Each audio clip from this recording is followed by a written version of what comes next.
关系在地新闻，继续来看天气的状况。这个中华以南也是上大雨，高雄、屏东山区的雨水量嘛真惊人，提醒乡亲都要注意。另外，这个第9号的风台梅沙特别形成了，将为拜六休困日开始，会慢慢挖进台湾。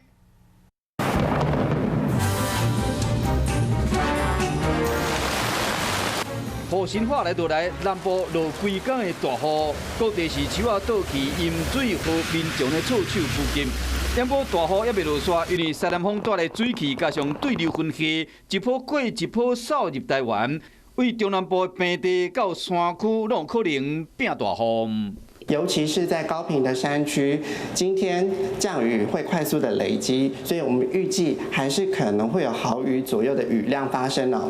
另外，晚上之后降雨就会逐渐的减缓下来。估计这2天啊，高雄、屏东雨量差不多有450毫米，也就是450米呢。嘉义、台南嘛有可能到340米呢。 台东关山区有可能出现300米的雨量，新北市甲桃园市山区嘛有到250米的雨量。等大雨过去了后，有可能风台会过来。我们预计这个扰动会逐渐的有发展的可能，因为它移动到这个位置，对我们的天气会稍微有一些影响。初判的话，对东半部地区是会有一些降雨的。西南风为明仔载开始会慢慢减弱，各地如果陆续恢复好天稳定，午后雷阵雨又是西北风的热天的天气形态。